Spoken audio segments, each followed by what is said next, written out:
Here's the Salem Witch Hunt Daily Report for May 18th, 2024. On May 18th, 1692, magistrates issued a warrant for the apprehension of Roger Toothaker.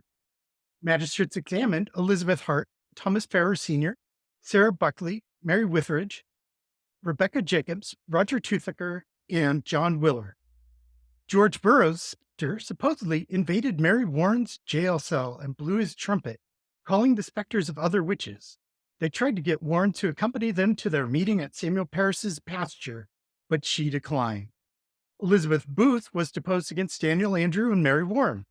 Elizabeth Hubbard and Ann Putnam Jr. were deposed against Sarah Buckley. Mary Walcott testified against Sarah Buckley. Elizabeth Hubbard was deposed against Rebecca Jacobs and John Willard. Mary Walcott, Mercy Lewis, Ann Putnam Jr., Samuel Parris, Nathaniel Ingersoll, Thomas Putnam, and Edward Putnam were deposed against John Willard.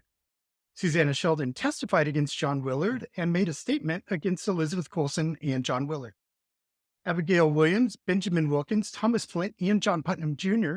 testified against John Willard and Sarah Buckley. John Willard, Roger Toothaker, Thomas Farrar Sr., and Elizabeth Hart were transferred to the jail in Boston. A year later, on May 18, 1693, in Salem Village, the male church members met with the dissenters at Samuel Parris's parsonage.